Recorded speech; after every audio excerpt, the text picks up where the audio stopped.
జిల్లాలో ఎడతెరిపి లేకుండా కురిసిన వర్షాల వల్ల ముంపుకు గురైన ప్రాంతాలలో కాంగ్రెస్ రాష్ట్ర నాయకులు కంది శ్రీనివాసరెడ్డి పర్యటించారు.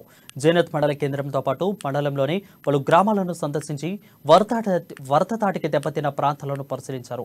కంది శ్రీనివాసరెడ్డి ఫౌండేషన్ ఆధ్వర్యంలో ముంపు బాధితులకు నిత్యావసర వస్తువులు పంపిణీ చేశారు. ఇళ్లు, పంట పొలాల్లోకి నీళ్లు చేరి నష్టపోయిన బాధితులను కలిసి పరామర్శించారు. వారికి ధైర్యం చెప్పారు. వర్షాల తాటికి దెబ్బతిన్న రోడ్లను, తడిసిన ధాన్యాన్ని పరిశీలించారు. పడిపోయిన విద్యుత్ స్తంభాలను చూసి ఎమ్మెల్యే జోగురామన్న అవినీతిపై ఆగ్రహం వ్యక్తం చేశారు.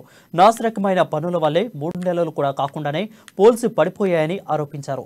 పనులలో 90% అవినీతి జరిగిందని ఆరోపించారు.